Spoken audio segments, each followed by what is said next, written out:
He's okay. I know he's okay. People might want to ask questions, but he's okay. So tonight we have a good package for you. We're going to have the people, I think Clement Massler and Liam Sebastian from the Cricket Association will join us in a while. We also have the president of Cricket West Indies, Mr. Kisha Shallow, and listeners out there who want to ask questions, feel free when he comes on to ask a question. He'll be on maybe for half an hour to 45 minutes. So all the questions you have, start putting your questions together. So when the president of Cricket West Indies comes on, that you will be able to speak to him. We'll try and get in touch with the PR of the Football Association as well before we finish at 8 o'clock. And we have to finish prompt at 8 o'clock because there's a program right after a special edition of Q95. Now, Lobby, are you okay? I'm fine. I'm super. Good to see my friend Lander in the flesh.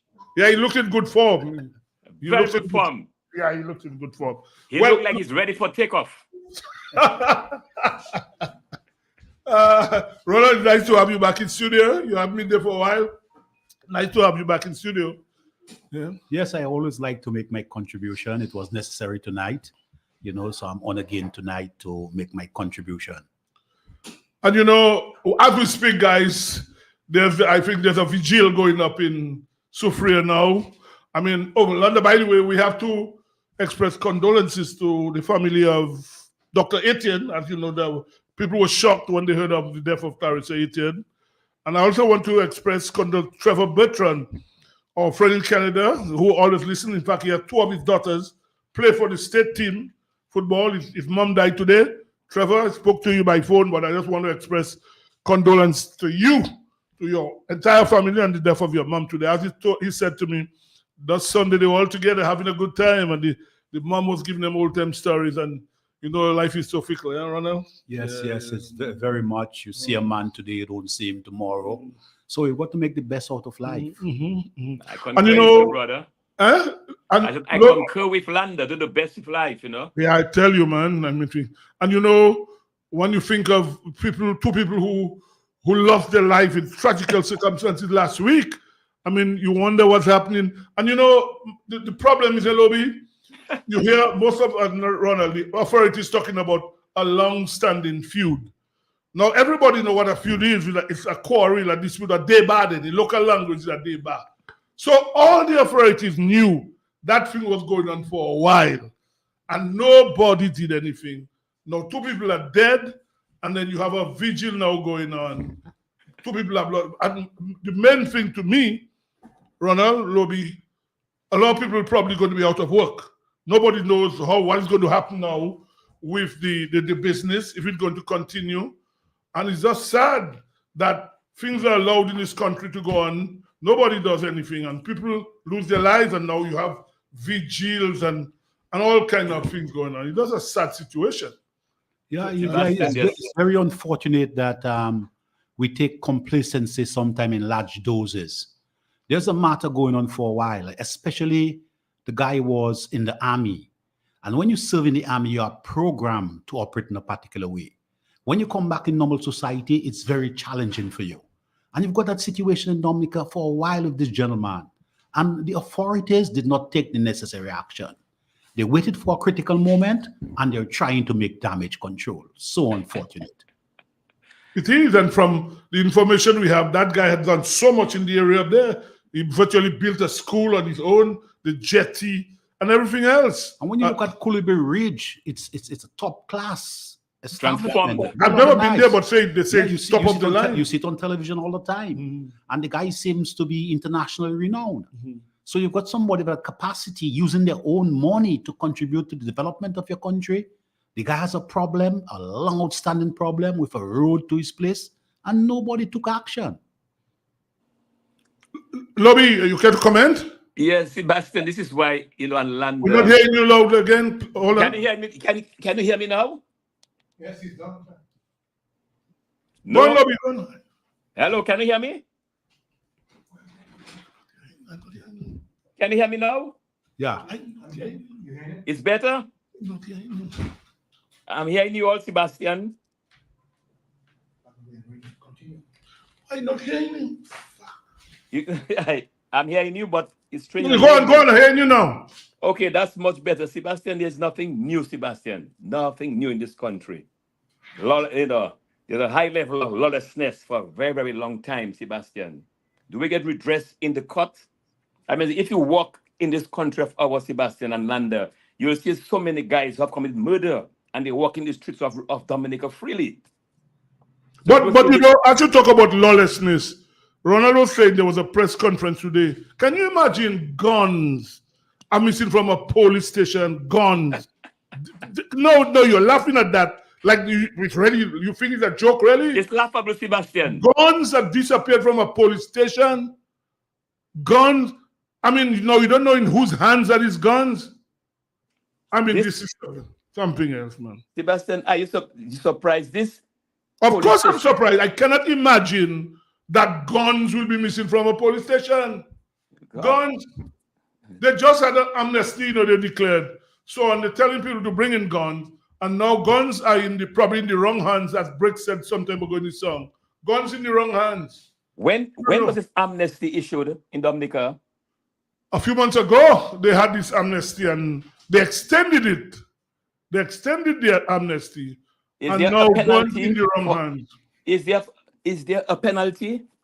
No. If people brought the guns, nothing will happen to them. They could bring in the illegal guns. But the problem is they say they're going to have tough now measures for people with unlicensed firearms. Well, Sebastian, this thing about guns has gone out of hand. These things, guns have been coming in. You have heard, Landa, you have heard these things on the pot. Twice, I think, barrels of guns came into Dominica. Was anyone brought before the court, Sebastian? Well, which court? Did you hear the judge this week came out on the magistracy in Dominica, the magistrate court? The judge, the local, more or less pissed off on them. The judge said the magistracy is a waste of time. Court cases take years. If they don't want certain cases to the authority to come on, they would block it. And the Judge Williams really took them to the cleaners, the magistracy. It's not a big joke what's happening in the court system, Lobby. There's no law. We have a call on the line. Good night. Yes, people, greetings. Good night. And Mr. Landers and Lobby, wherever you are. I'm fine. This is my brother. But Sibo, that incident that took place in Point Michelle or Scott Zedali area, that's a serious issue, you know. And it is a clear indication that our justice system has failed. These people are responsible for law and order, people. They have no respect for law and order, no respect. Because you cannot tell me you have a gentleman throwing his guns on people, digging out the road, putting big stone in it, stopping the natives from going to access their properties. Number of reports been made. It's been going on for years. And today we have one of the gentlemen, it's alleged that they are responsible for the murder.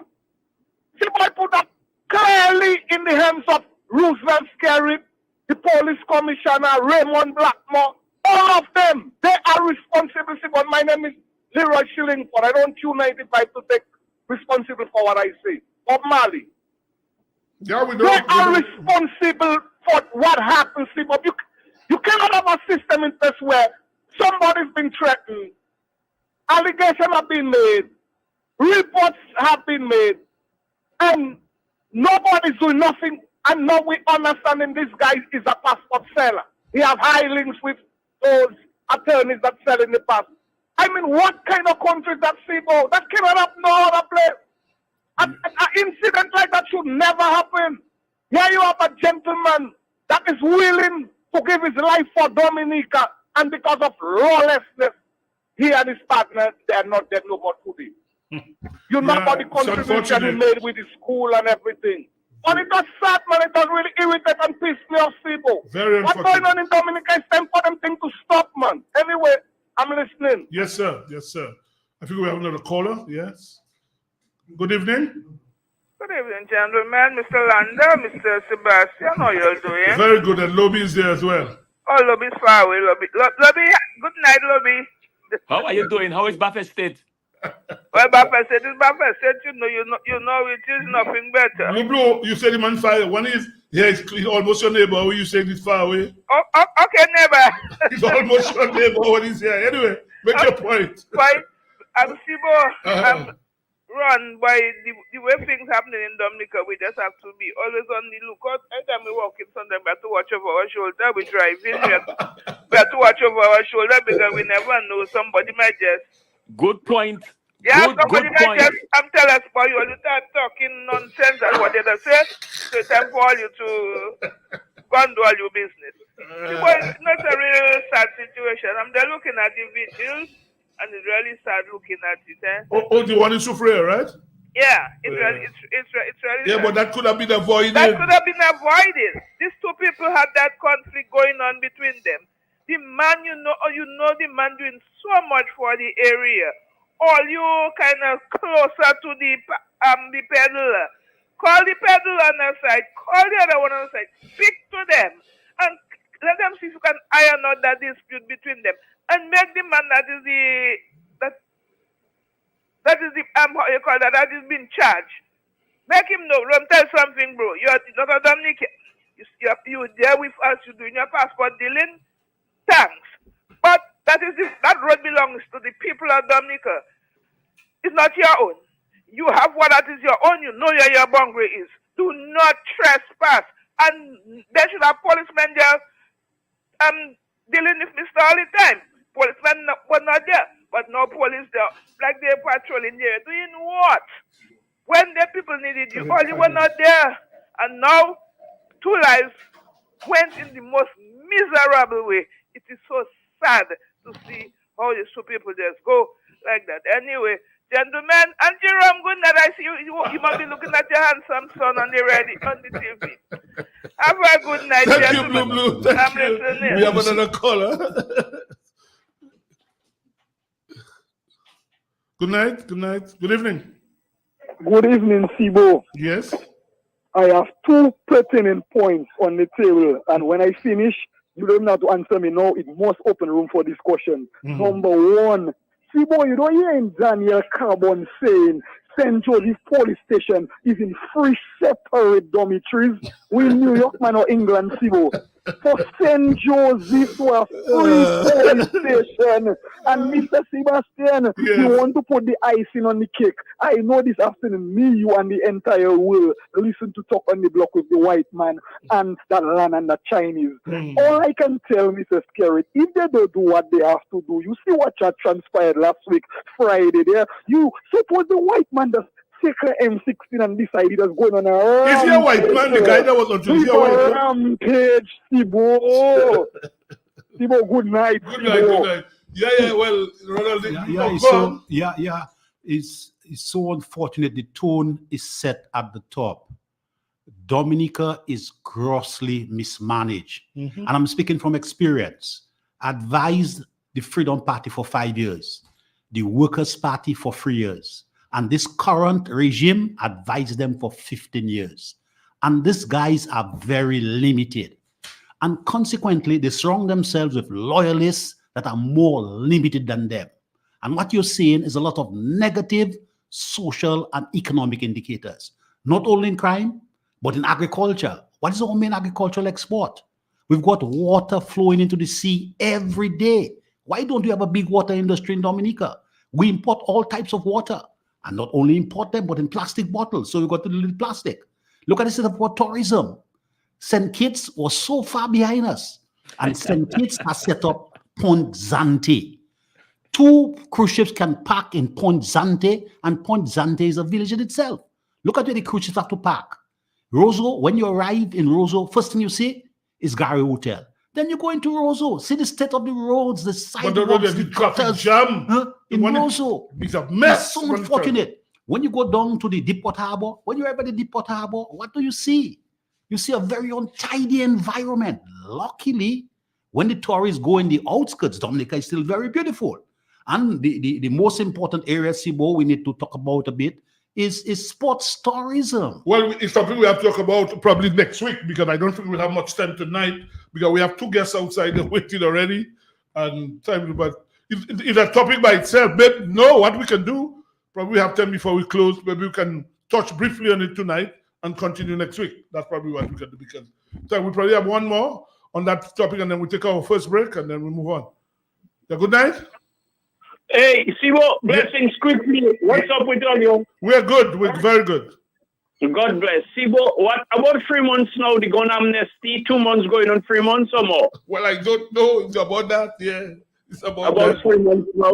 Yeah. Two guns were retrieved or removed from the street in almost 3 months or over 3 months, Sibo. Can you imagine, Sibo, in less than an hour, you have over 8-9 weapons taken from the police, and I hear you need to have about 3 M16 in it, you know, Sibo. But you better be careful. But listen, seriously, you should be careful. You're living close by there. You don't know blessings. You have to be careful. No, they can come and turn there. I have a workshop, they have a house. And be careful of what? No, but you Sibo, don't. But guns could be in the wrong hands. You don't know.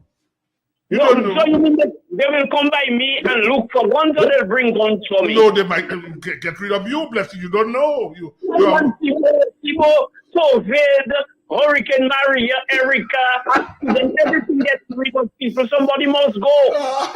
I am just saying, Sibo, listen to me. okay, go on. I am saying, can you imagine you're trying to get guns off the street? That's the police. They get only 2, maybe in over 3 months. And Sibo, 8 guns, 9 guns leaving the police and going on the streets, maybe, if that's where they go, Sibo. When you're right, you don't know. And I'm just saying, I don't know, but I am assuming.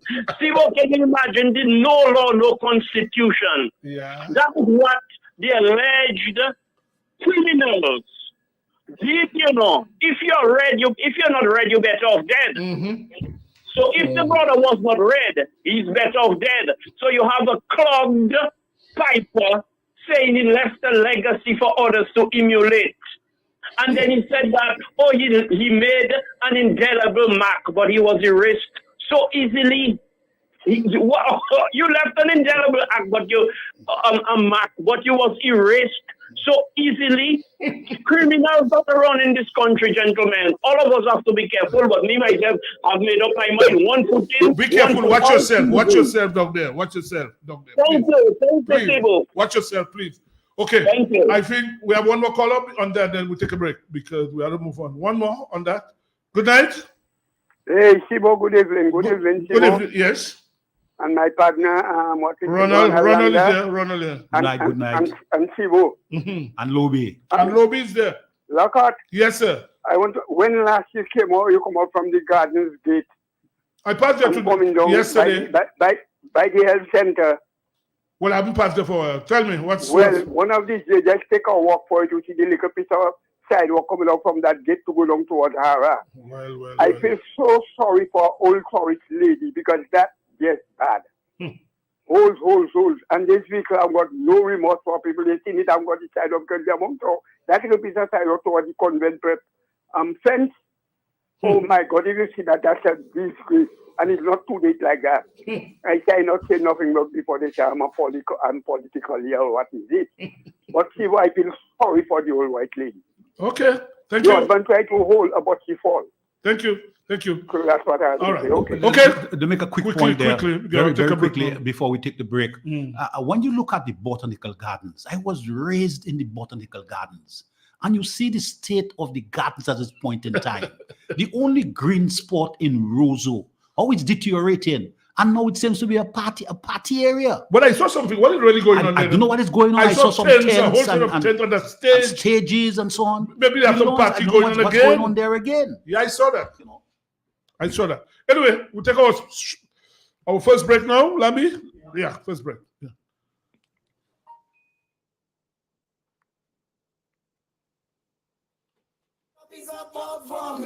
Well, if it's pop you want, you can get that and a whole heap more. Besides your favorite grocery items, ACS is giving you chances to win this Christmas. Spend $50 or more and drop your receipt with your name and number in the box provided at any ACS branch and you can win the following. First prize, one Blackstone 36-inch stainless steel grill with cabinets. Wow. Second prize, one Blackstone 4-burner 36-inch grill with hard cover. My. Third prize, $300 worth of groceries.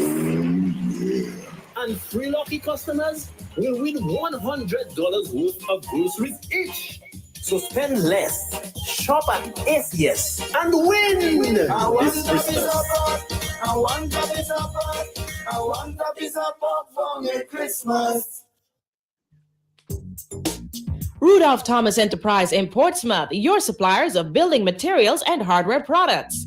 Over 20 years experience in the business. Rudolph Thomas has lumber and plywood, Portland and tile cement, steel rods, galvanized and fenced pipe, and Rudolph Thomas can meet all your wire needs. Galvanized roofing sheets, doors, windows, toilet sets, face basins, and bidets. PVC piping, fittings, and lattice. Check out Rudolph Thomas for ceramic and vinyl floor and wall tiles, nails, nuts and bolts, paint and painting supplies. And check out their line of electrical and hand tools. And Rudolph Thomas is your one-stop shop for hard-to-find items like fiberglass mat and fiberglass resin and welding rods. Go now to Rudolph Thomas on 1240 Bay Street in Portsmouth.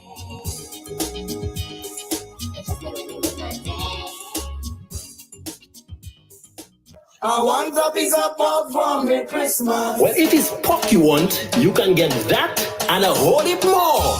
Besides your favorite grocery items, ACS is giving you chances to win this Christmas.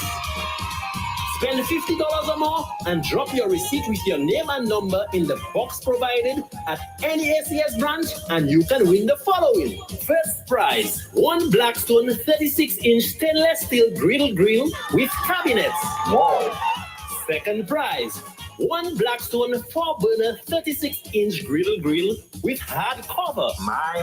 Third prize, $300 worth of groceries. And 3 lucky customers will win $100 worth of groceries each. So spend less, shop at ACS, and win this Christmas. I want a piece of pork for me Christmas. Everybody coming down to the stadium. So come and enjoy the cricket. All you know, all you like it. Dominica, it's that time again. It's time for the Dream 11 Natural T10 Cricket Tournament. 5 teams fight to dethrone the defending champions, the Valley Hikers. Who will reign supreme? Is it gonna be Barana Ote Warriors, Indian River Rowers, Champagne Reef Divers, Sari Sunrisers, or Tito Golf Splashers? Your guess is as good as mine. All roads lead to the Winter Park Sports Stadium, December 9th to 23rd. Don't miss exciting cricket action. Winter Park Sports Stadium. It's time for the 4th edition of the Dream 11 Natural T10 Cricket Tournament. Let's give the world a taste of nature.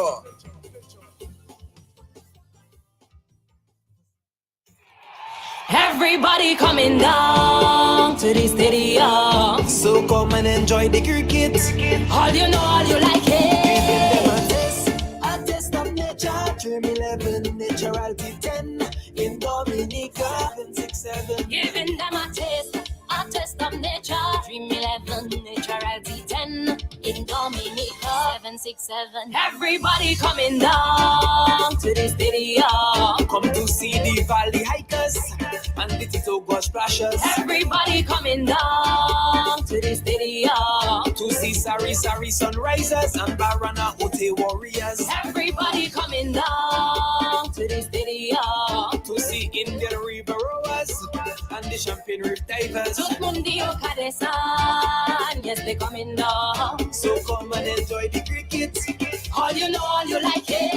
Yes, Dominica, the natural, giving them a taste of nature. Dream 11 Natural T10 in Dominica 767. Giving them a taste of nature. Dream 11 Natural T10 in Dominica 767. Everybody coming down to the stadium. So come and enjoy the cricket. All you know, all you like it.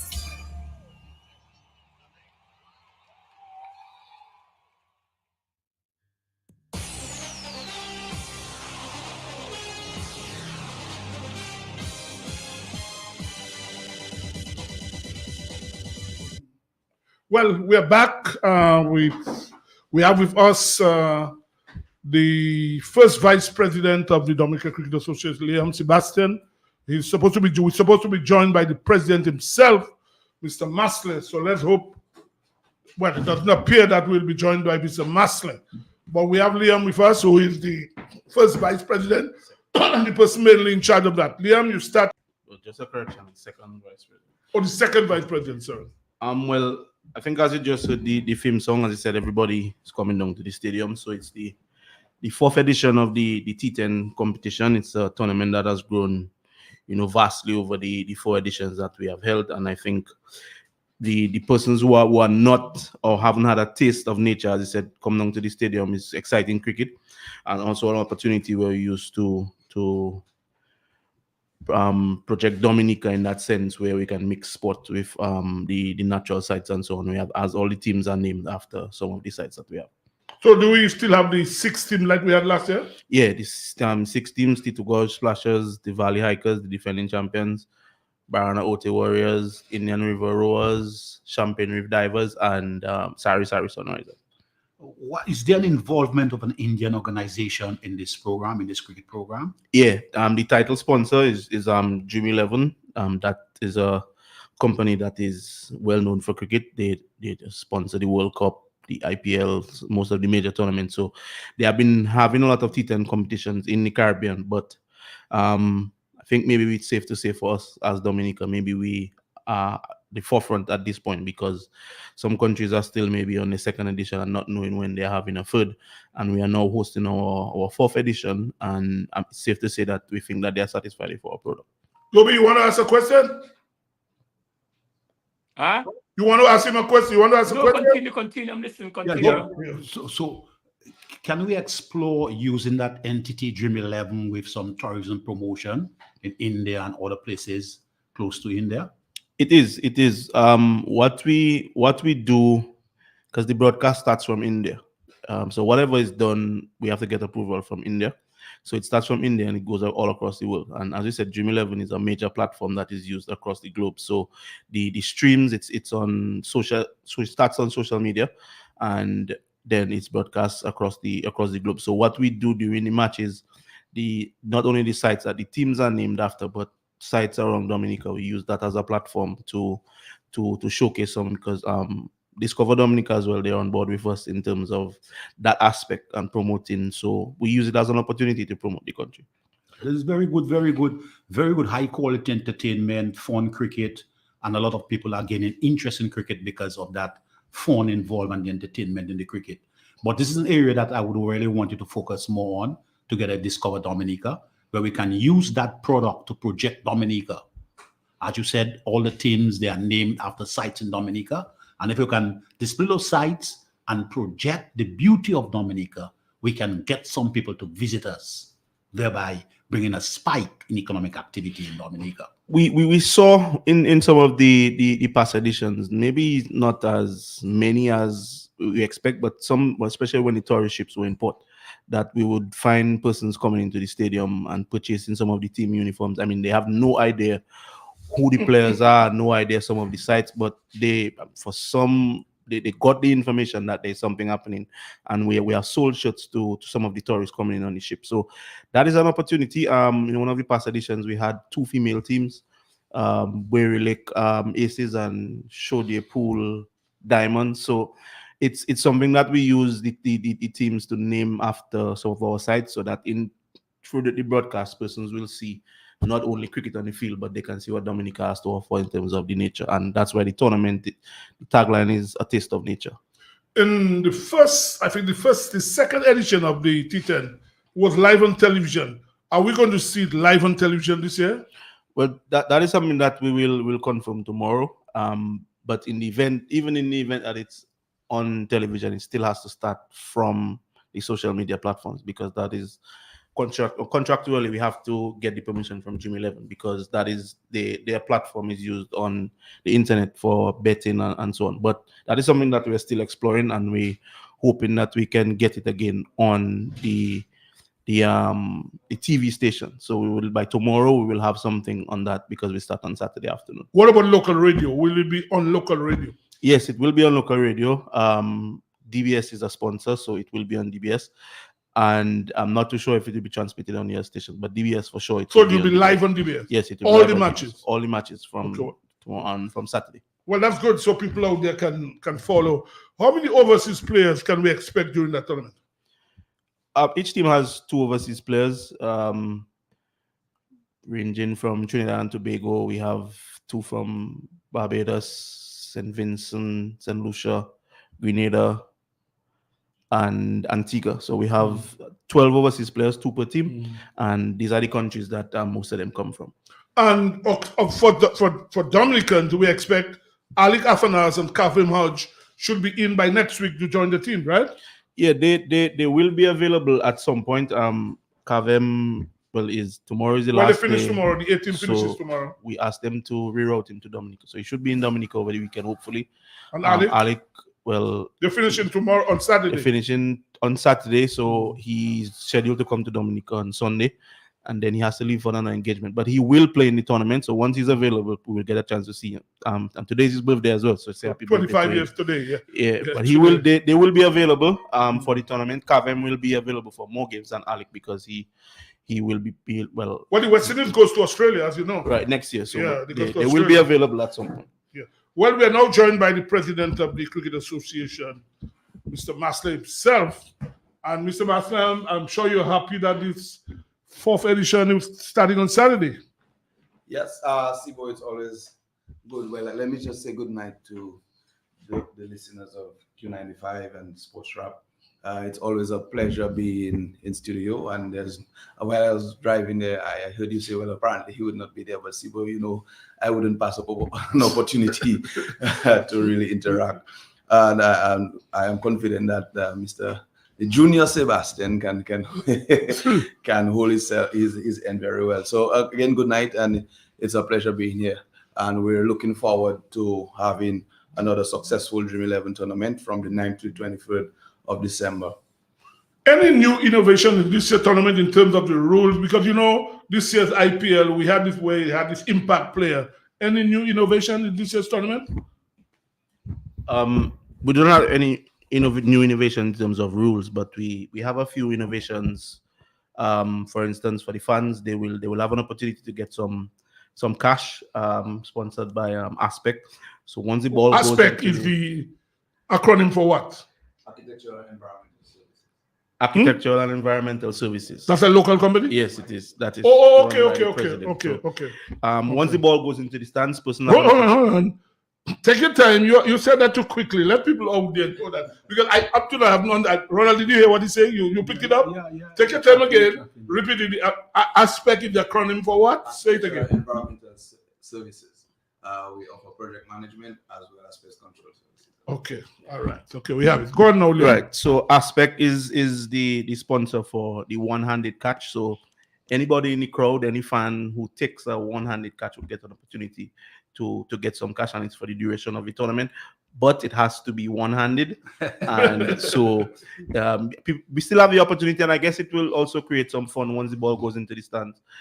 Persons might looking to get some cash. So that's one of the innovations we should be implementing the run-out cameras. That is something that we have not been able to do in the previous editions. We have what is called the beauty moment. If some of us look at the West Indies series, it is called the priceless moment, the Visa priceless moment in that series.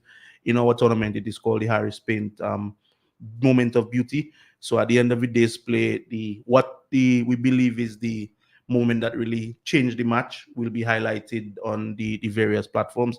So it's just an opportunity. What we're looking to do is to sort of replicate some of the things that happen at the international level on a local scale. So our tournament, as we said, the standards that we set for ourselves is very high.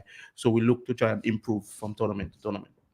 What the entry fees like, and are there any packages?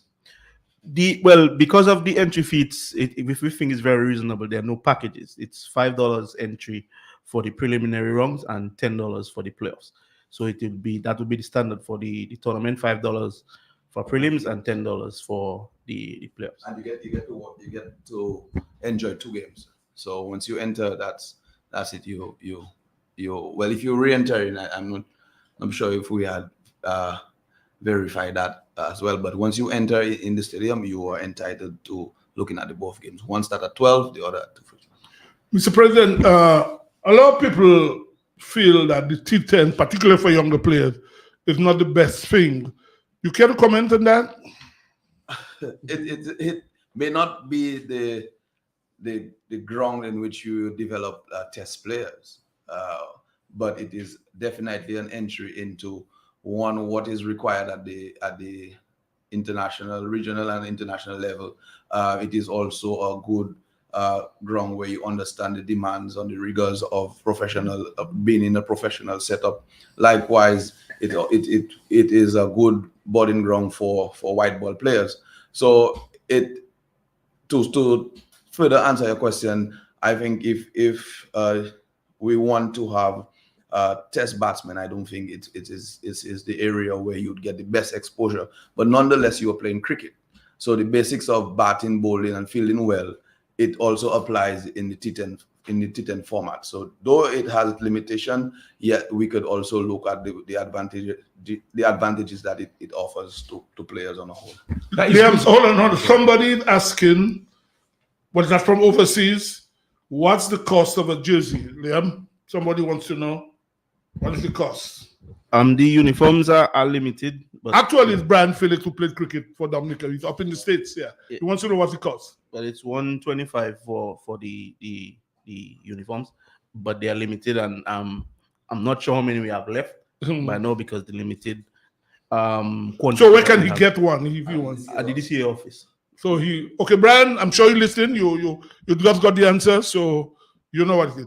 Now, on a small diversion, Mr. President, we'll come back to the T10. You're the president of the Cricket Association. We had this fiasco where Dominica is now not going to get World Cup. A lot of people have said they haven't heard.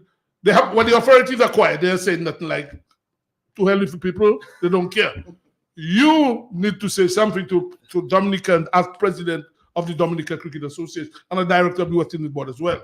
Well, Sibo, that is something we all lament at the Dominica Cricket Association, because it's not only a missed opportunity, but it seeks to, how I would say, run counter to what we have been pushing at Dominica Cricket Association. We want to expose our players and even people, cricket enthusiasts and Dominicans at large, to the benefits that could be derived from the sport. And the sport has serious economic advantage for us, and that has to be capitalized on.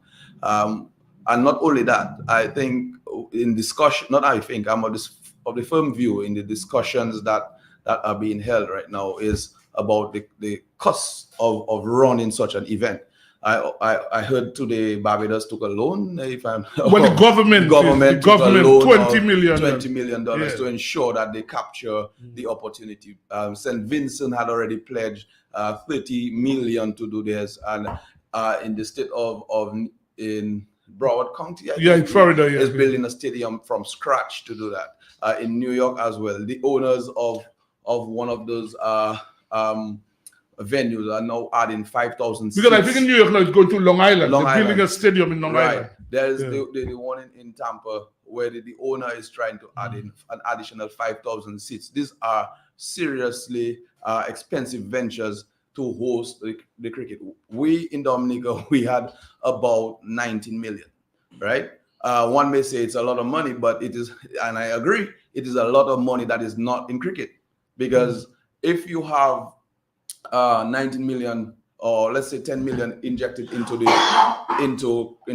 preparation for the Cricket World Cup, when all is done, the facilities remain for your players to have the best opportunities to train and to really get better. So it's actually a loss for us that our facilities would not be upgraded, and we know there are many facilities that are in a state of disrepair, and our cricketers and the quality of cricket suffers. And so the equipment as well would have to be upgraded. I remember one Dream 11, we had a serious issue with one of the equipment. And then these are the attendant benefits for having the World Cup, and not even taking into consideration the direct cash injection into the pockets of ordinary Dominicans those who may be in the hotel and tourism industry, those who the bus drivers, those who have restaurants and catering, and those who even had their homes booked already for people who were intending to come to Dominica. I mean, one friend of mine reached out to say, Clement, I lose $5,000. I said, but what do you mean? How? He said, but people had already booked my apartments. So these are the issues that we have to deal with, and Dominica Cricket Association would spare no efforts in saying, well, we lose that opportunity and we lament that fact. But we have to look forward and ask of government to continue or put more investment into the sport and getting our stadium ready for any event, because it can't be in this day and age that the only time that we could enjoy a cricket game is in daylight. Mm-hmm. Well, you talk about 20 million.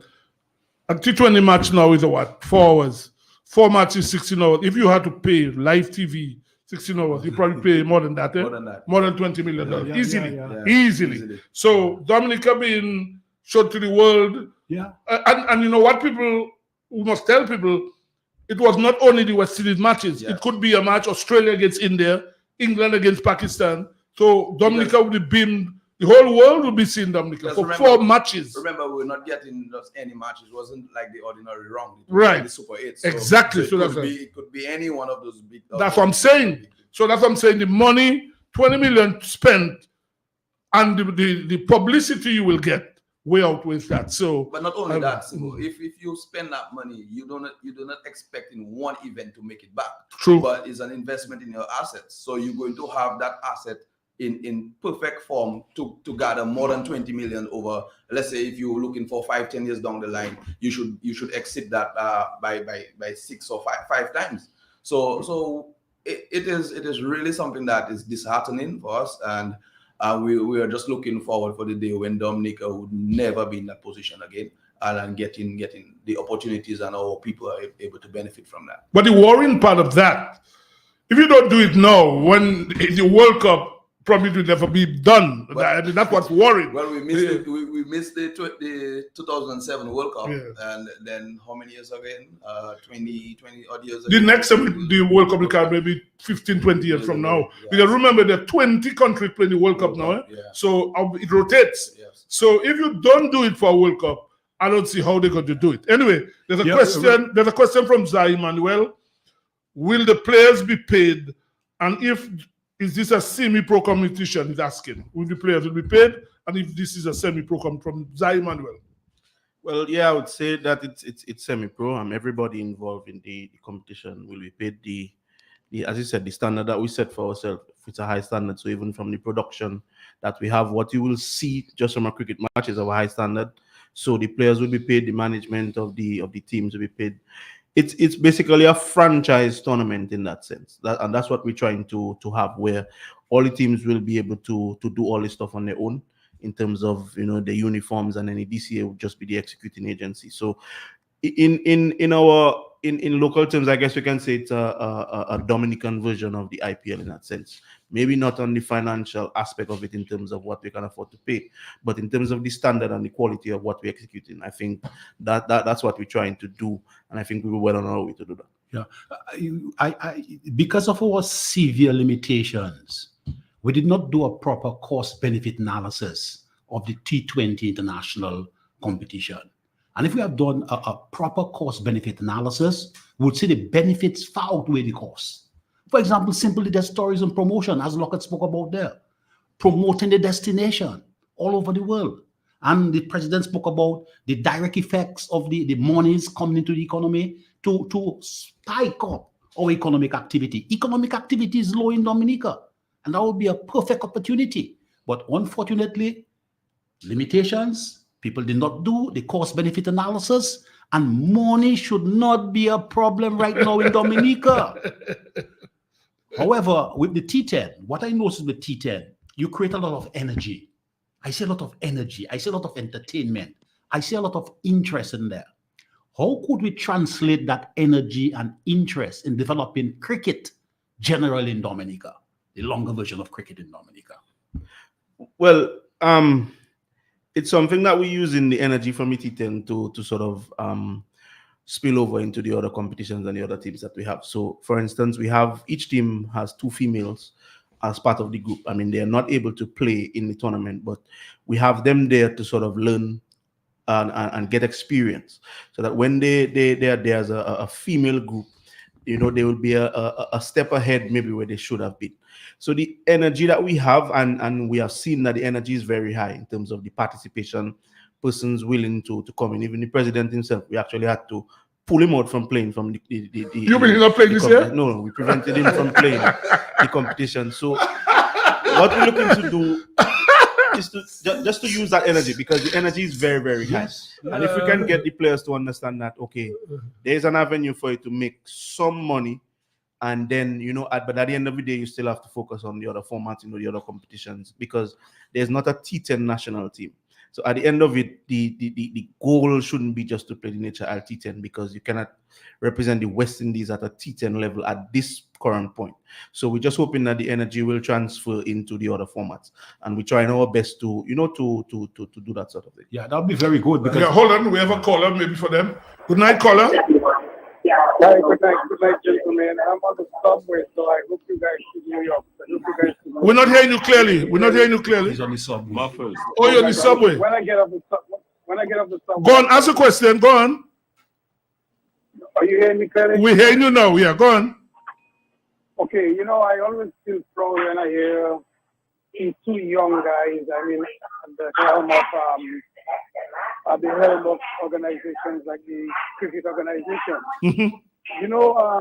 President Masler, I think, sent in his committing 25 million, and I think the opposition took not offense, but they were questioning why 25 million, because cricket doesn't have that kind of money, and they took the position that the dance should pay for itself. So, and the Prime Minister, in response, said, well, the benefits to them in St. Vincent is that we're going to have international press, and the country is going to have exposure, and so on and so forth. My question is, couldn't the Dominica Cricket Association have West Indies cricket or some sponsors, put forward the money to develop whatever facilities you have to, and in return have the government make a commitment or to reimburse them? This could be one of the ways, as progressive ways, government ready, maybe get that going. Okay, thanks, caller, for the question. Let him answer it. Well, thanks, caller. Thank you. In relation to that question, one, Dominica Cricket Association is not the one who is owning or responsible for the Windsor Park Sports Stadium. There's a board in place. It's a government asset, and as such, the capital investment that has to be done this year doesn't have it's beyond us to really do that. Yeah. Actually, one of the venues that we are responsible for, which is the Botanic Gardens, we are having difficulty as well in really gaining the required financing to ensure that it is up to standard and that we could effectively play cricket there within what is required of a first-class venue. So it's difficult for us. We don't get a subvention from government. We basically, if we have to be brutally honest, it's because of our commitment towards getting new initiatives on board and getting the private sector involvement in the sport. That's how we are able to pay our staff to implement programs with some help from Cricket West Indies whenever there are events as well. That's how we remain buoyant within our current situation. So it's not like we have a war chest to be able to get that. Okay, gentlemen, we have the president coming up soon. So I think you ought to stay there for a few minutes. So while he's on, I hope you don't go. So finally, just say to us what time we start on Saturday, and how many, if they're going to be cricket every day up to the 21st. Just tell listeners out there. Up to the 23rd, yes. We start at 12 on Saturday, the first game between T2 Gorge, Splashers, and Valley Hikers, if I'm not Barana OT Warriors, yes, if I'm not mistaken. Okay. So from 12 o'clock sharp, well, from 5 to 12, the teams would be out on the park because there's that requirement from India. And it really, just taking a little more time, it really shows the commitment of our players. They have been committed over the 4 editions, 3 editions, and we're looking forward to having a good presentation for the Dominican public. So we really want to encourage everybody. It's going to be 2 games every day up till the 23rd, and well, the 23rd being the final, we'll just we want everybody to just come out and support and don't be this. Well, that 23rd is shopping day, as you know. Shopping day. Shopping day. Yes. So it's a very good timing, a good window, because the schools will be out. It will be on Christmas vacation, end of term. So we really want to have a family affair every day. Come out, bring your kids, let them be inspired and do what we can within our control. Yes, we have lost the World Cup, but we have not lost the zeal, the passion for cricket. And you can be assured that the Dominican Cricket Association is doing all in its power to ensure that we get past that real ominous situation that we have been. I encourage Dominicans to come out and support and enjoy that high quality entertainment, and I shall be putting a guest appearance. Well, last year the final and a lot of matches, there were good crowd there. Yeah. So, gentlemen, thank you. Good night. Lambi, we'll take a break now and get prepared for the still waiting. Play the ad again.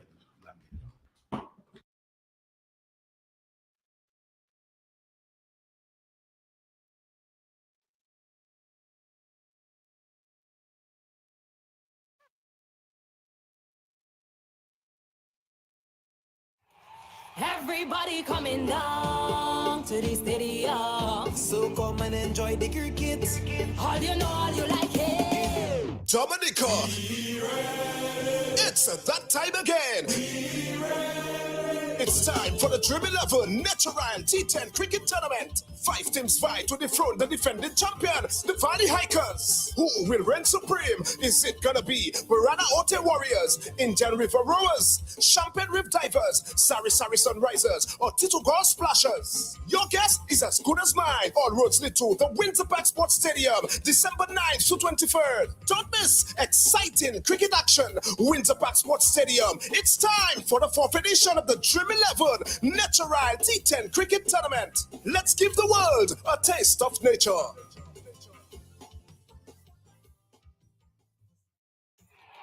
Everybody coming down to the stadium. So come and enjoy the cricket. All you know, all you like it. A taste of nature. Dream 11 Natural T10 in Dominica 767. Giving them a taste of nature. Dream 11 Natural T10 in Dominica 767. Everybody coming down to the stadium. Come to see the Valley Hikers and the Tito Golf Splashers. Everybody coming down to the stadium to see Sari Sunrisers and Barana Ote Warriors. Everybody coming down to the stadium to see Indian River Rowers and the Champagne River Divers. Yes, they coming down. So come and enjoy the cricket. All you know, all you like it. Yes, Dominica, the natural, giving them a taste of nature. Dream 11 Natural T10 in Dominica 767. Giving them a taste of nature. Dream 11 Natural T10 in Dominica 767. Everybody coming down to the stadium. So come and enjoy the cricket. All you know, all you like it. The sponsor. All right. Yes, we're back, and we just want to highlight the sponsors for this year's tournament, because without them, we would be limited in what we could present. And we want to, first of all, recommend realize the input of Dream 11, the tournament premier sponsors, Josephine Gabriel with Tuapito and Coca-Cola. We have the cultural division, Auto Trade, Vibe TV, TGI, which is Trading International Group of companies, JCI, Joma, Nantel Insurance, Flow, Cots Ready Cash, D-Threads, DBS Radio, Signal Band, Stonehill, Element Agency, Cool and Smooth, Harris Spence, as well as Do It Center, Quenchy, Bull's Eye Pharmacy, Dominica Freight Systems, and Discover Dominica and C2 Juices. These are some of our main sponsors, and we are really grateful for them coming on board in a big way and ensuring that we could bring out the product that highlights the beauty of Dominica and the talent that we are bestowed with. So a number of sponsors you guys have, man. A lot of work to do that. It's a lot of work. A competition like that to get it off the ground. Interest. Yeah, it's a lot of work. I mean, you guys must feel proud. I mean, to get something like that. And as Liam mentioned, some other countries only have 2 editions. Yes. Obviously, they must be satisfied with what they're getting in Dominica. Well, he would be reserved and not say that. Sometimes we have to tell them no, we can't do these windows because they really enjoy that what Dominica has to offer. Even when one of the major players at Commune comes down to Dominica, he would always ask for a t-shirt for his son because of bragging rights in the Indian schools. So I mean, they have sent down people from Dream 11 actually? They come down. Dominica? They come down at times, yes. Okay. He comes down, Jimmy Stewart, he comes down, and often he would send a picture of his son wearing a Dream 11. Last time he had a Sari Sunrisers, and everybody at school was wondering, mate, where do you get that? So in India, you find a lot of the young people are tuned on their devices, either through their PlayStation where they go to play cricket because of fantasy cricket, or they really follow the league. So we have, I think the Taste of Nature has a good there's a good appetite out there for the product that we have out there, and we just want to encourage people that they turn out and make the product even better for us, pushing it out there. Okay, I feel we have with us the president of the Cricket West Indies, Mr. Shallow, good night. Good night. Good night to all in studio. Good night, listeners. In fact, Dr. Shallow, Ronald Lander, co-host, and Emmanuel Loblack. But I just want to let you know, in studio with me, we have Liam and Clement Maslin, who were there early on to talk about the Dream 11. So they're currently in the studio right now. I mean, I barely glimpsed the young Sebastian on the left-hand side of the studio. I didn't realize he was there too. You know? Well, Clement is there as well. Because I heard starts on Saturday. So I heard Clement. I heard him. I didn't. Yeah, I heard him just when I logged on, and he was saying that we were in board meeting for about 4 hours earlier. You mean the Cricket West Indies? Cricket West Indies. So Clement, like he has been engaged in cricket activities all day. Yeah.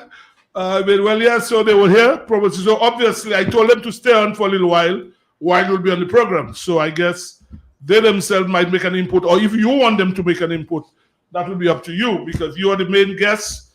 You are the person. You are the man. Then you're the man. Eh? Well, we would say good night and just sit and listen to him. Okay, no problem. Okay, Dr. Shallow. I mean, I'm sure most people in Dominica would want me to ask that question. As you know, you're former president of the Windward Islands. Dominica is part of the Windward Islands. Dominica was carried to host matches in the World Cup. We're not going to get that. How do you feel as president of the Cricket West Indies that Dominica have really pulled out from hosting matches?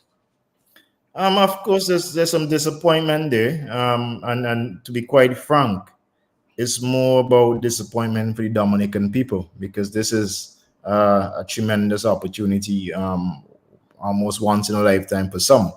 And so it is a massive loss to the Dominican public. And I know that there are quite a few. I mean, I think the entire Dominican population was already looking forward, and quite keenly anticipating these matches next year.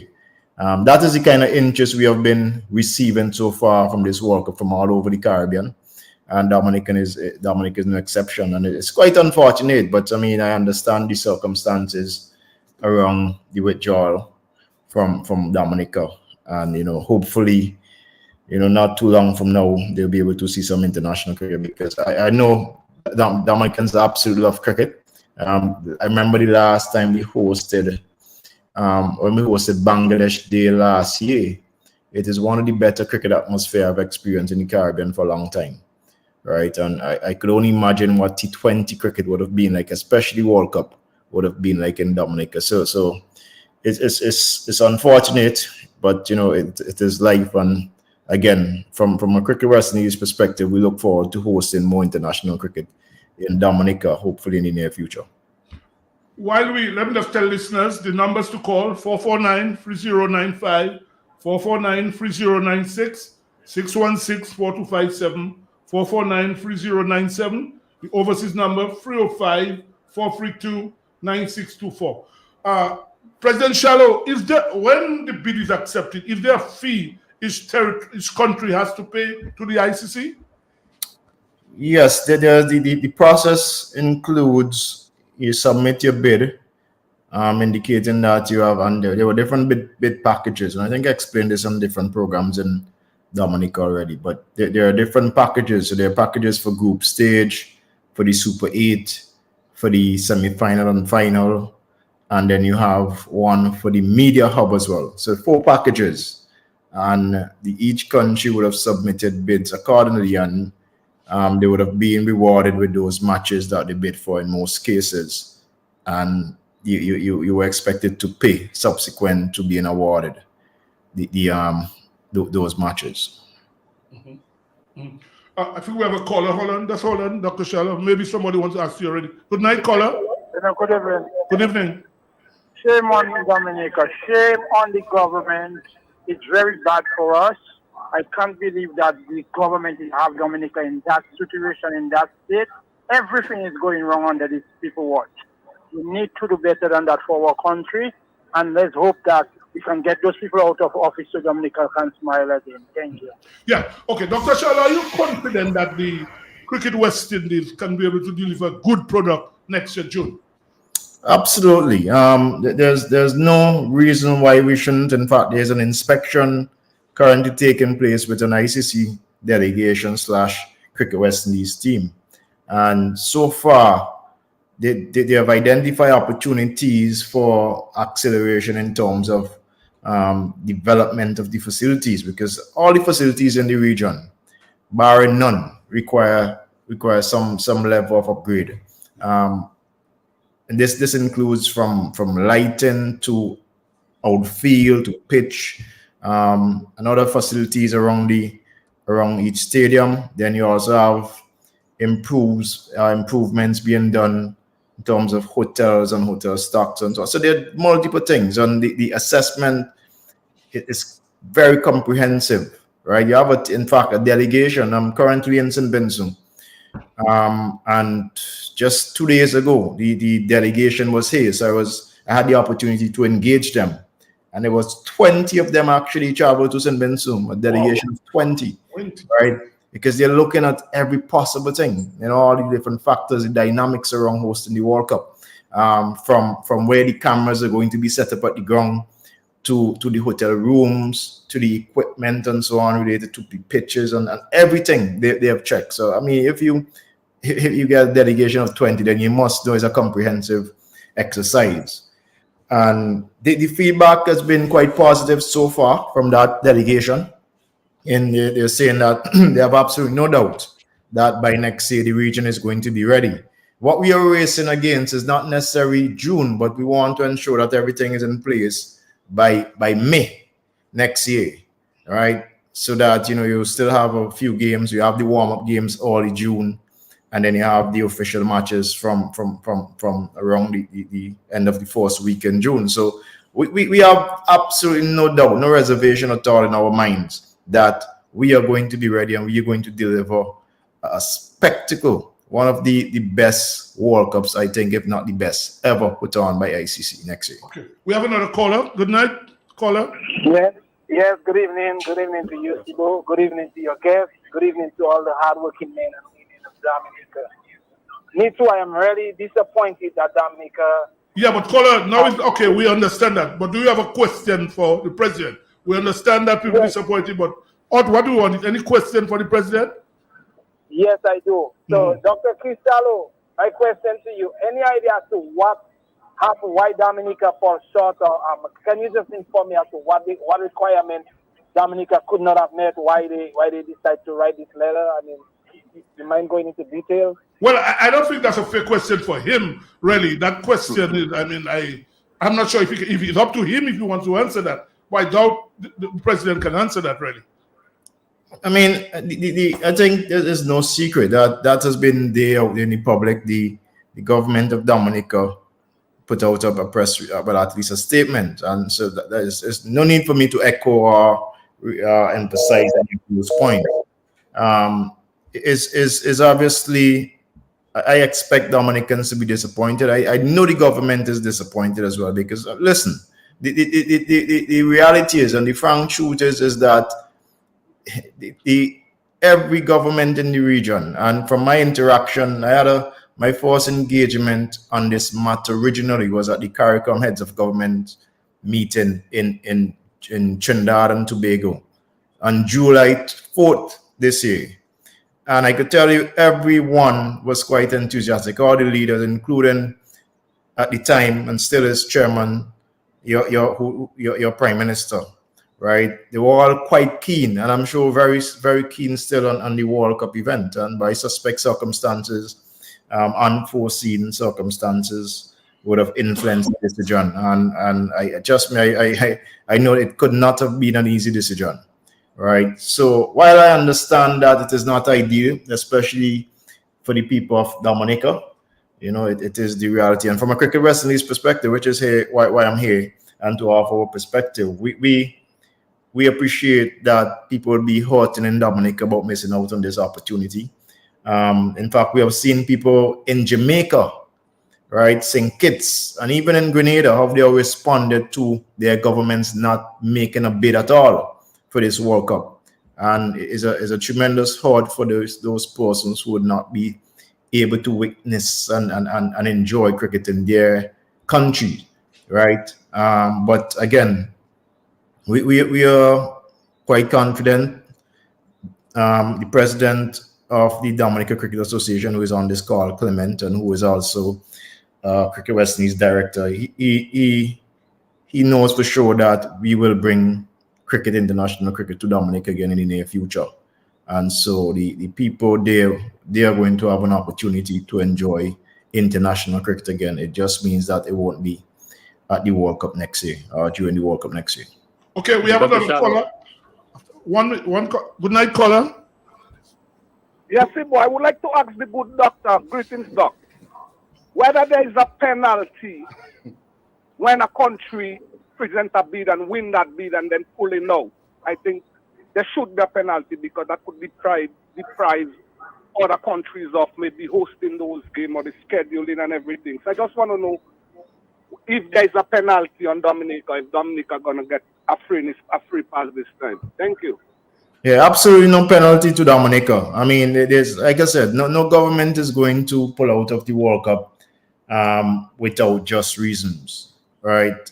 It's too much of if I quote, a big deal, right, to a country, and so it must have been unforeseen and unavoidable situations why the current situation exists, but absolutely no penalties. And as I said a while ago, I would expect Dominica to be hosting international cricket not too long from now. But these major projects, you always have to have those contingency plans, those backup plans, in the event that a country or something doesn't work according to plan. And in this case, we in fact, if this were to happen maybe March, April next year, we'll be in a serious predicament. But because government of Dominica been able to come forward at this point, which is relatively early, and to advise of the inability at this stage to host the World Cup, then we have ample time that we could make the necessary adjustments and so on. And something we have discussed is how we could actually put together a package so that Dominicans maybe could come across to St. Lucia and so on, and so that the real cricket lovers could still get to come across to the neighboring islands and enjoy the World Cup next year, especially.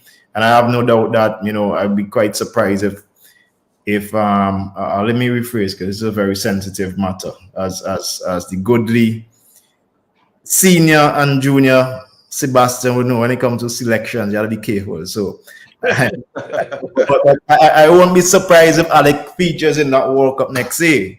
Right? And I expect that Dominicans would definitely want to witness if that possibility comes true in the World Cup. So yeah, so we already have that sort of having those discussions how we could help to get the Dominicans to see and experience and enjoy some of this cricket. Okay, go on, Dr. Shallow. Yes, Doctor. Hold on, Lobby. Okay. Dr. Shallow, you spoke earlier on about and you emphasized the energies that had been put into the preparation of the facilities for the World Cup. Given the current status of West Indies cricket, what preparation program that has been put in place to ensure that the West Indies team is very competitive in the upcoming World Cup? The director of cricket, he has been working quite closely with the head coach of the white ball teams, Darren Sammy. And together they have a comprehensive plan. They have an entire plan leading right up to the World Cup next year. And that started since the India series, which we won, the T20 India series. And you'll see that again in this team that will be announced soon. I'm not sure if it's out already. But against England in the 5 matches coming up, starting from Tuesday. Yeah. And so there's a comprehensive plan where guys have been in camp and training and working on the brand of cricket they want to play, right? And I suspect we're going to see some of that coming out against England. But the focus from since the recruitment of Darren Sammy has been that World Cup next year. And I could tell you that Darren Sammy, being the champion that he is, his eyes is on that trophy, right? To lift that trophy in front of his people in the Caribbean next year. So they're working quite hard towards that. There's a comprehensive plan. It's just a matter for them to execute, for the players to execute. I'm confident that, we have a very strong chance of making the region proud. Bobby, you want to ask a question? Yes, Dr. Shallow. In terms of the availability of our key players for next year, do you think some of these players will be available? Are you looking forward to have the best in terms of our best team? We have some top players playing in the IPL over the years. Do you think they will be available? I tell you, and Liam, who is there, who is quite close to the players, he will tell you that there's nothing players look forward to more than World Cup. And because the fact that, remember, in a World Cup period, that window is clear. You would have no clashes with major tournaments. There will be no other T20 leagues happening at that time next year, you could guarantee. So I am confident that all our players will be available. However, as part of that comprehensive plan that I spoke about there, right, Coach Sammy, the director of cricket, and the lead selector, they have made it clear to players that their availability for series leading up to that is critical for them to be selected by the time the World Cup comes. So it's not just you're absent now, and then when the World Cup comes, you find yourself in that team. Good point. Right? It may be a case where that happens, but it will be an extraordinary case, right? But I expect that the players who are in the plan and in the teams leading up to the World Cup over the next few months are the ones who are likely to get the opportunity to play in the World Cup next year. While you're in that, Dr. Shallow, talk about availability. Currently, the West Indies team is playing. And I have not seen many international teams that happening to them. We have in Abu Dhabi, Jason Holder, Nicholas Puran, Kyle Mayers, Rovman Powell. All of these players were part of the West Indies team recently. Can you explain to people why they're not part of the West Indies, why they're playing a T10 somewhere when the West Indies is currently playing international cricket?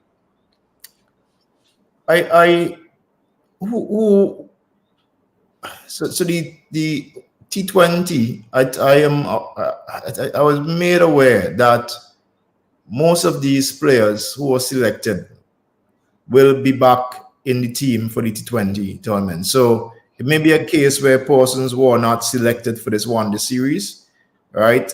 And so they are away playing their cricket.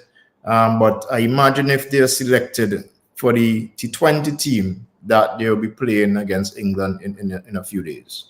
Because we didn't hear any announcement why Puran wasn't playing, or Jason Holder, or Rothman Powell. None of them. We didn't hear any announcement that whether they were exempted or they were not selected. Nothing came out. So I was trying to find out what has happened. Yeah, there's some discussions. I know there have been some discussions with some players about, you know, a bit of a break for them from 50 overs cricket, right?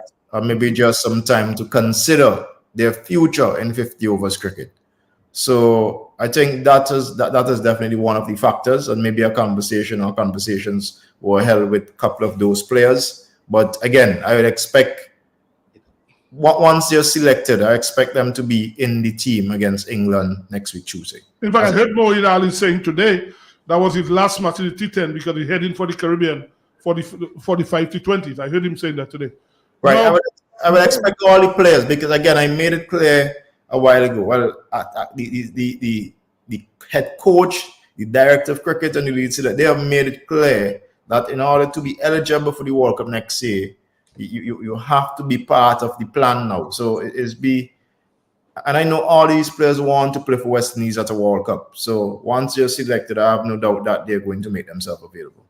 Okay, Fred and Charlo, I noticed you have put a committee together to look at the franchise system. What is it you're actually looking for, and when do we expect to see these changes implemented?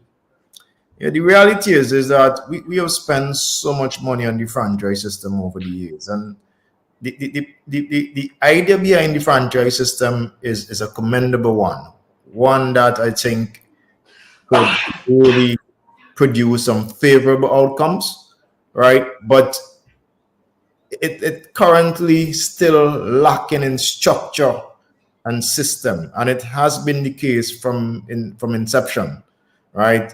And if we don't address those issues that exist in the franchise system now, we're spinning top in mud and we're wasting resources while doing it. So I've said it before on other programs. You know, we spend $400,000 per month on the franchise system. Cricket West Indies, with our limited resources, right?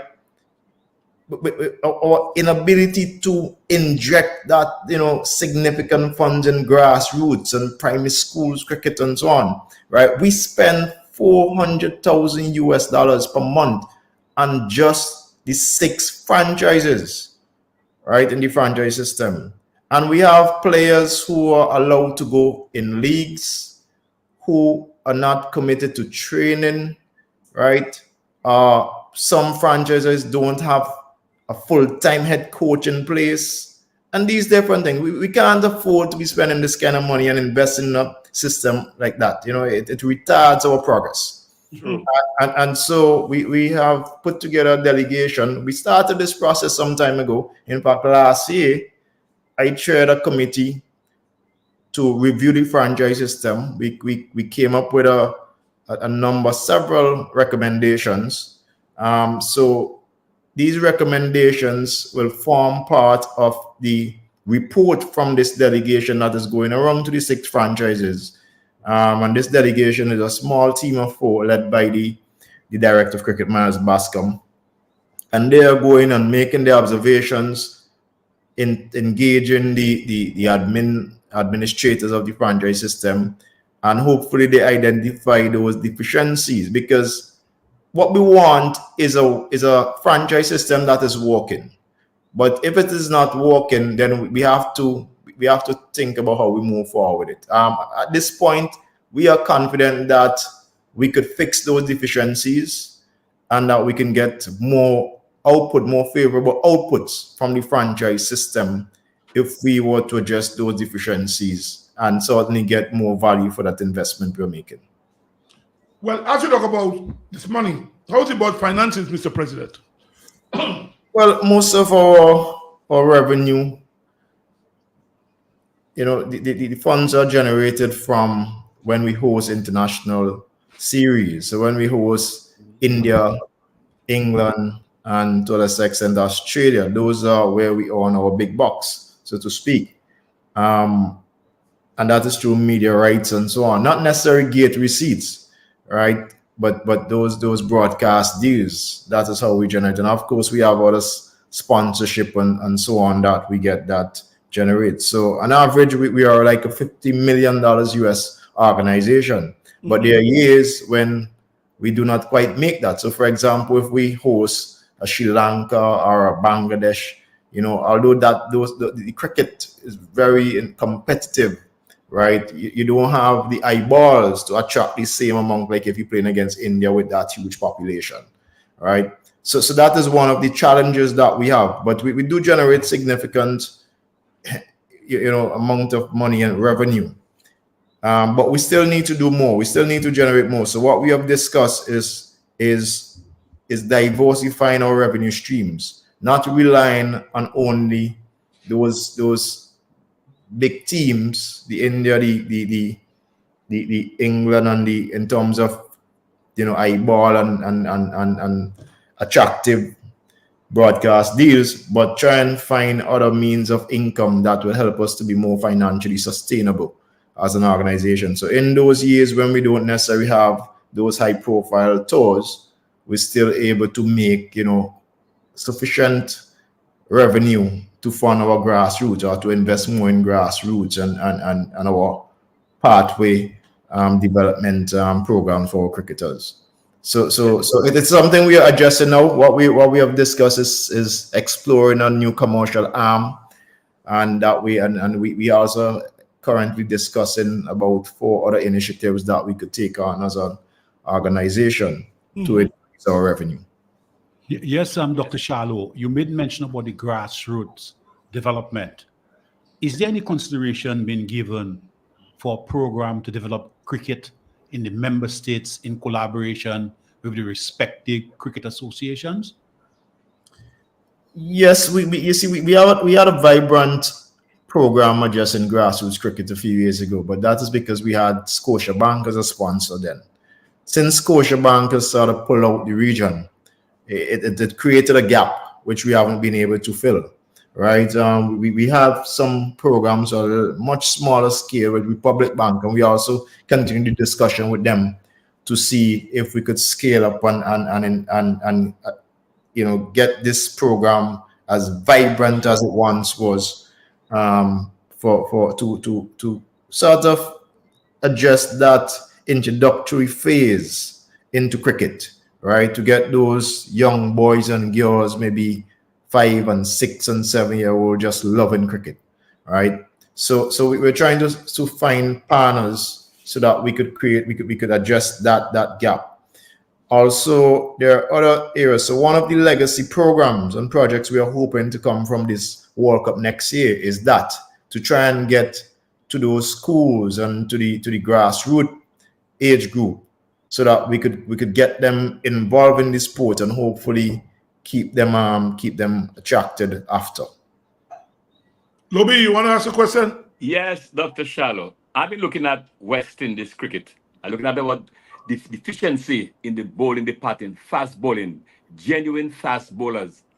Years ago, that was our strength. Presently, we are lacking in this area. What plans we have? What plans we have?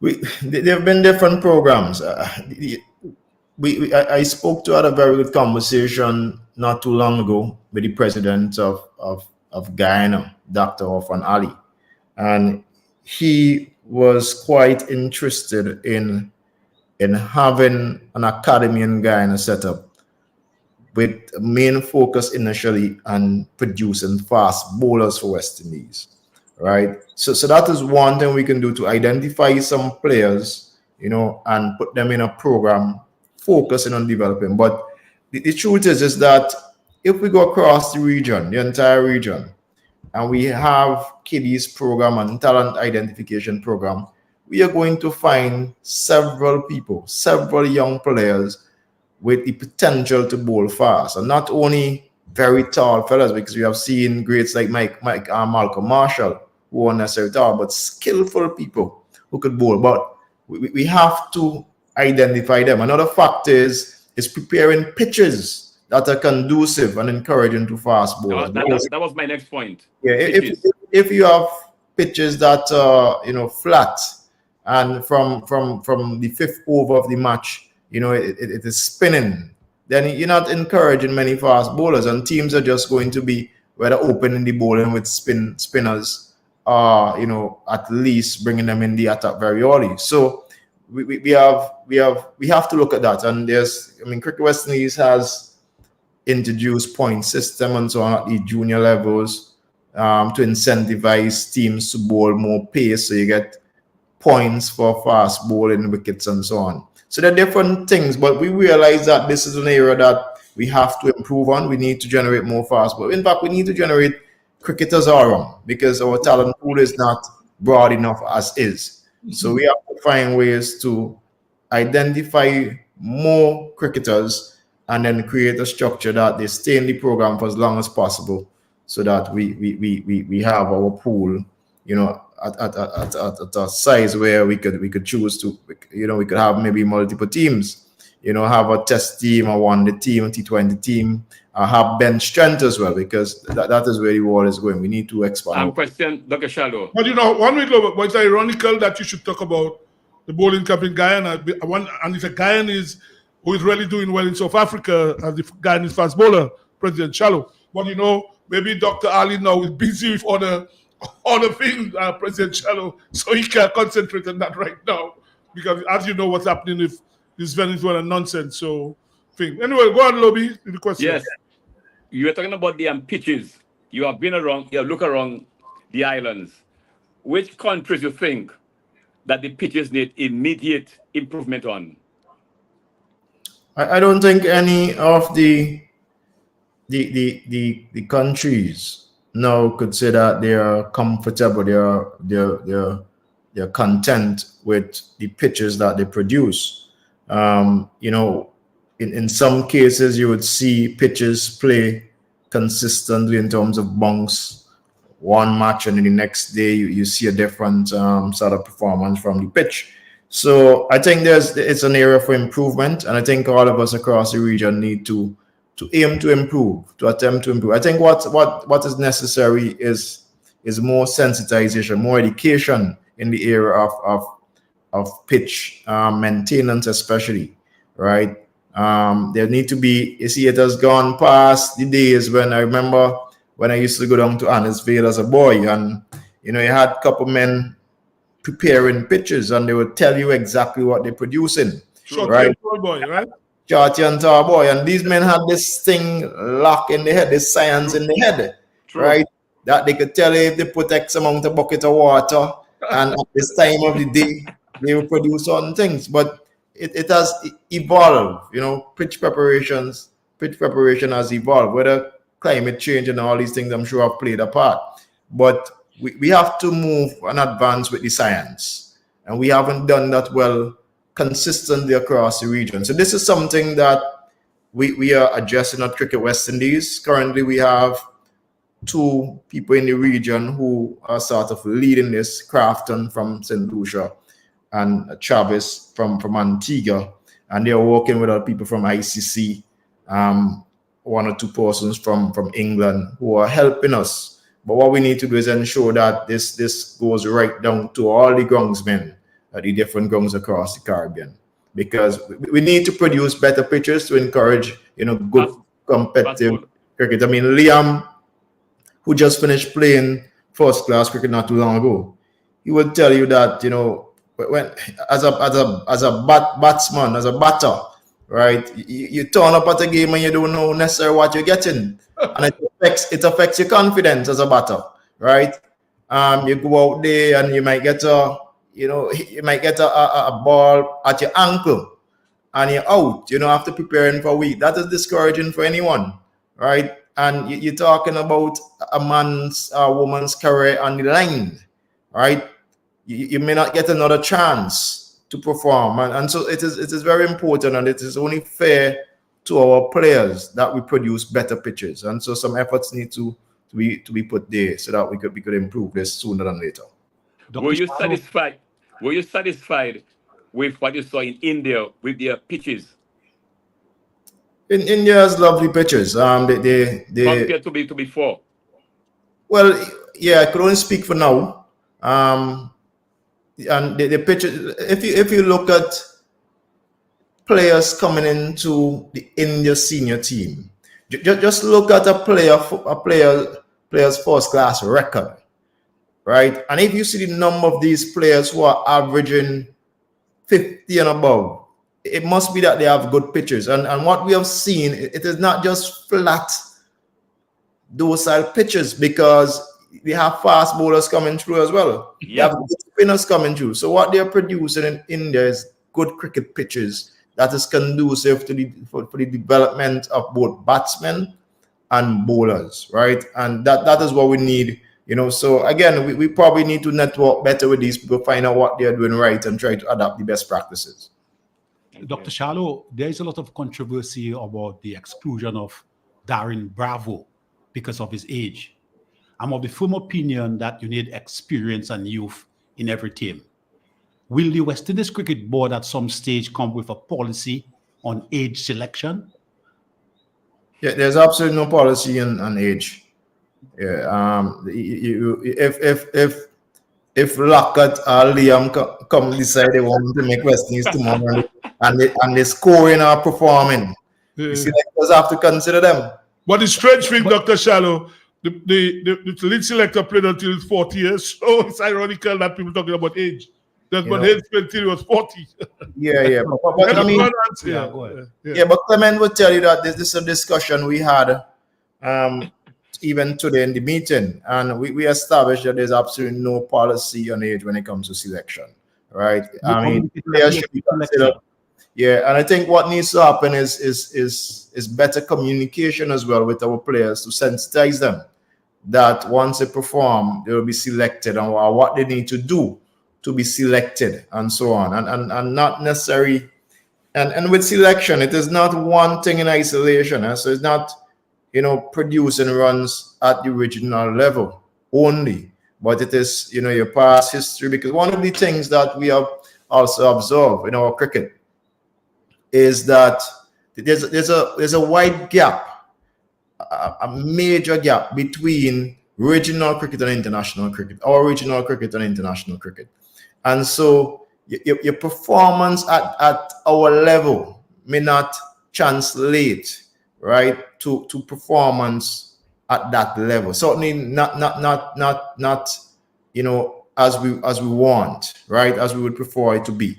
So those kind of things are taken into consideration, I imagine, by our selection panels, right, when selecting teams. But to respond to your question again directly, and I can't reiterate enough, there's absolutely no policy related to age. A lot of people feel, Dr. Shallow, that the policy, it was changed 3-4 years ago. Maybe there's a need to go back probably to the free selectors or whatever, instead of having the lead selector. And because there seems to have been some controversy with that over the last few years. Any idea, any reason why it should not be changed, to go back to the old policy of maybe free selectors or 4 selectors? What we have decided as a board is to review our selection system again. And it's something that we have to keep. Look, the world is changing so rapidly these days, right? Mm-hmm. That, you know, you can't afford to be static by any means. True. Right? But when we did this review 4 years ago, it would have been, you know, many different factors were considered, right? And we introduced for the first time then a women's panel, a youth panel, and we had the men's panel. So 3 different panels, right? Now, fast forward 4 years, I mean, so much have changed then, like significant change in the dynamics of cricket, right? You have more players, you know, leaving the game now at age 34 and 35 than we had then, right? So there's significantly more cricket being played now than 2019 as well. So we have to always be willing to change and adapt to the times, and that is something we are very committed to. So the board to discuss and agreed in principle to reviewing our selection systems and come back at sometime early next year in 2024 with a system that is modern and what we believe is more suitable for the times we are in now. Okay, Mr. President, I realize you had a long day, so I think I want to let you go because you were at meetings all day. Let me just first congratulate the board for the 18 tours. That's the second one this year. Also, I'm happy to see a lot of these young guys like Naim Young, Wickham, and all of them doing well in the emerging players thing. So that's very good, and I want to congratulate the board for all this thing. And I want to say thank you again for joining us. I know you had no hesitation in joining us on this program tonight. Thank you very much. I just want to say good night to you. Thank you. It's hard to say no to the great Lockhart Sebastian, to be honest.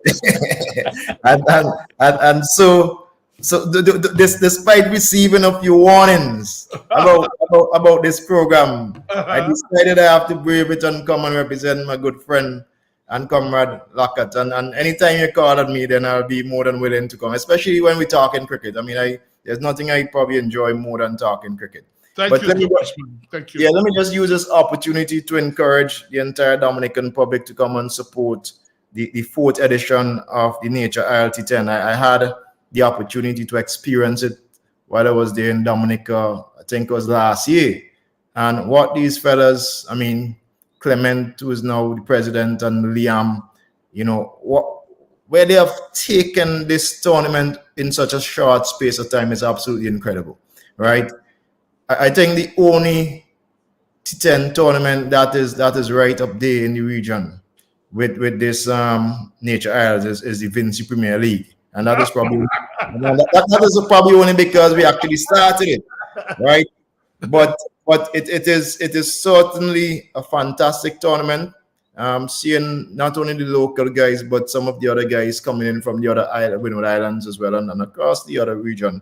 I mean, it adds great value. And so I just want to commend the Dominica Cricket Association on it and just encourage the public to come out and really enjoy this. If I get any time, Clement, I might probably just run over and take in the final also. But all the best for the tournament. And again, thanks for the invitation on the program, Sibo.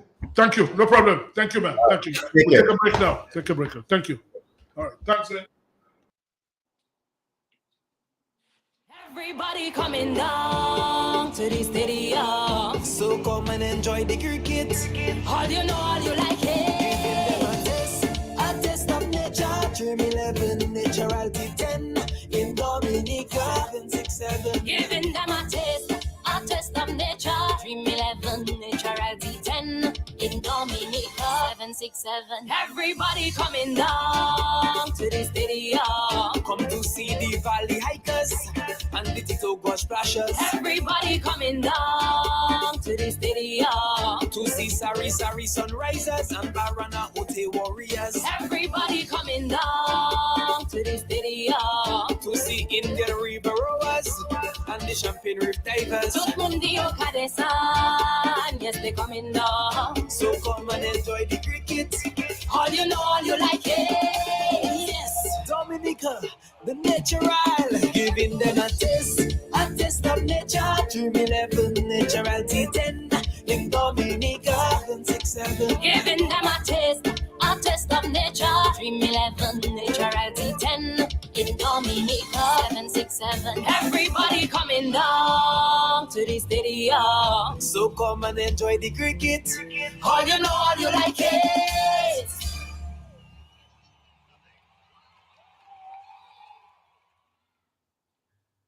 I want a piece of pop from me Christmas. Well, if it's pop you want, you can get that and a whole heap more. Besides your favorite grocery items, ACS is giving you chances to win this Christmas. Spend $50 or more and drop your receipt with your name and number in the box provided at any ACS branch and you can win the following. First prize, one Blackstone 36-inch stainless steel grill with cabinets. Wow. Second prize, one Blackstone 4-burner 36-inch grill with hard cover. My. Third prize, $300 worth of groceries. And 3 lucky customers will win $100 worth of groceries each. So spend less, shop at ACS, and win this Christmas.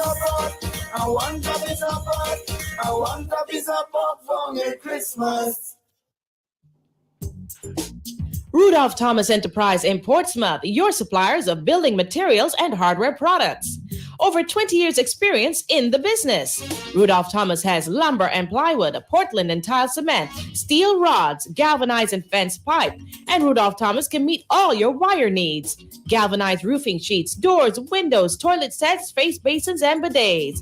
PVC piping, fittings, and lattice. Check out Rudolph Thomas for ceramic and vinyl floor and wall tiles, nails, nuts and bolts, paint and painting supplies. And check out their line of electrical and hand tools. And Rudolph Thomas is your one-stop shop for hard-to-find items like fiberglass mat and fiberglass resin and welding rods. Go now to Rudolph Thomas on 1240 Bay Street in Portsmouth.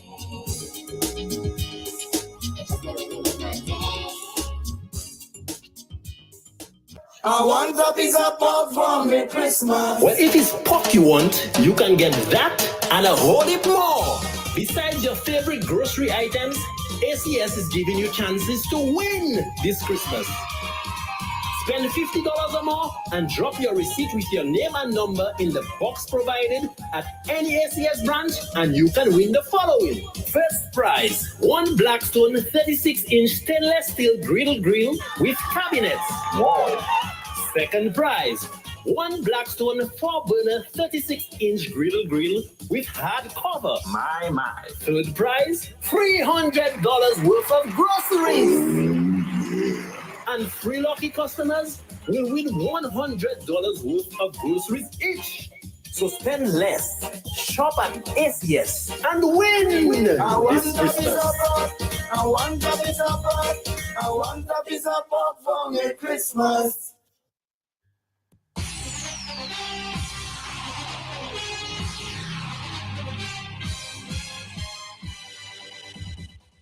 Good night to you, Mr. Julius Timothy, JCT.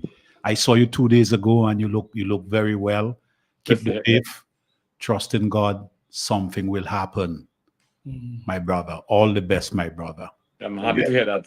Okay, let me, that's a small announcement. Stay tuned, listeners, immediately after Sports Wrap for a special edition of the Global View on Q with Mr. G and his guests, former Scotland Yard Inspector Mr. David Michaels, Dr. Irvin Andre, Attorney Gabriel Christian, Mr. Jeff Bellott, and Mr. David Chagall.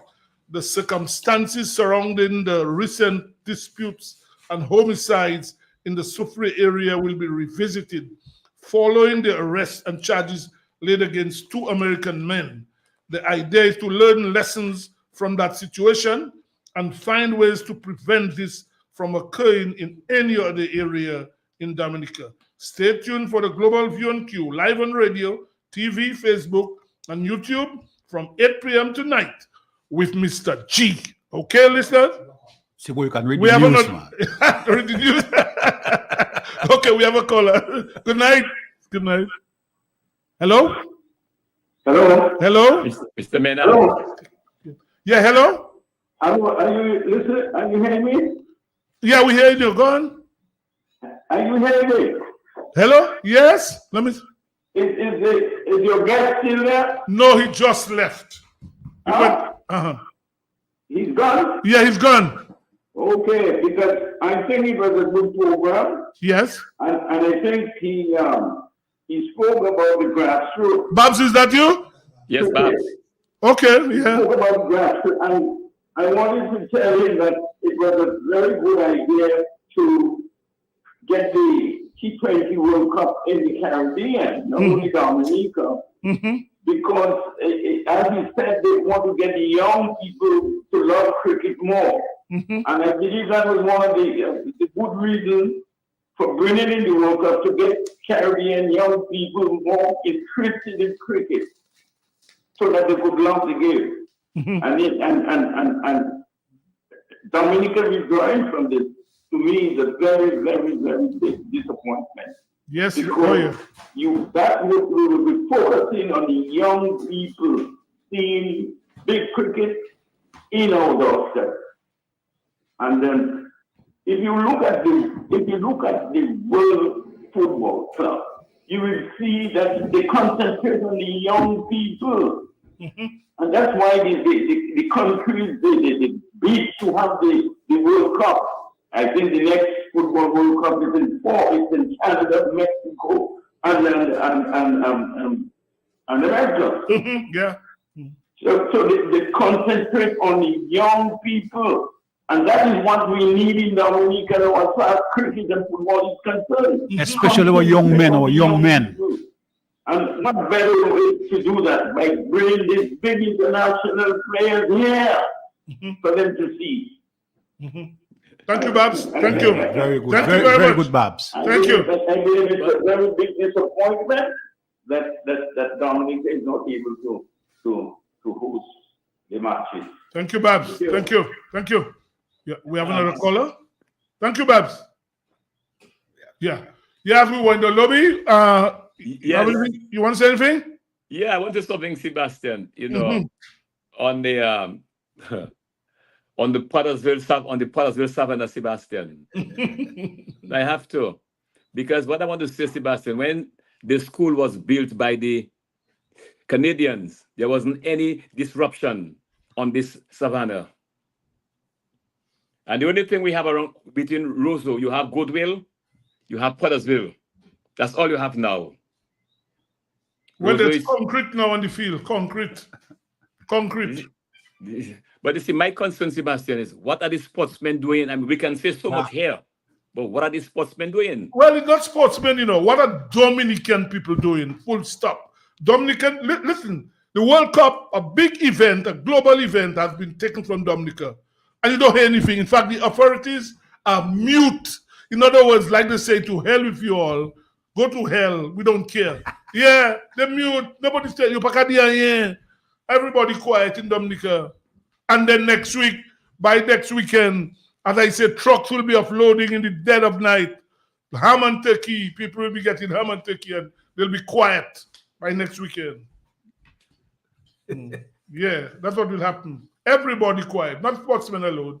People like the dotish, they get a shove, like they say. We have another caller. Let's take the caller. Good night. Hello. Caller, are you there or you're left? You have left. The caller is gone.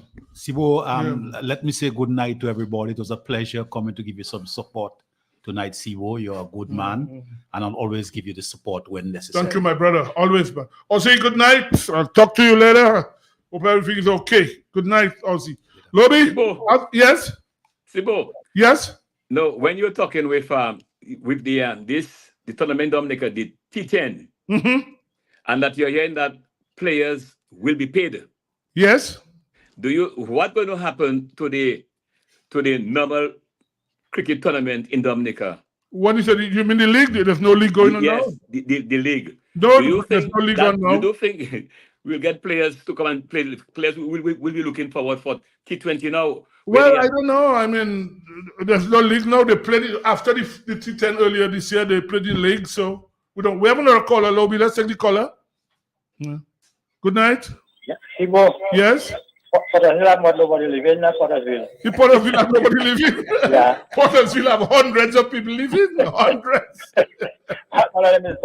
Well, I tell you, they get a shove. They drink a kind of Kool-Aid. I don't know what color it is, and they dotish. Yeah. Yeah, people. Yeah. I don't know what color Kool-Aid it is. They all dotish. They can't talk. Yeah. Anyway, so we have a big show coming up with Mr. G. So we have to leave this place. Ronald, thank you very much for joining. Lobby, good night. Have a good night. Enjoy yourself. Take care. Randy, good night to everybody. Thanks for listening. We'll be back with you next week, Thursday night. Have a good night, everybody.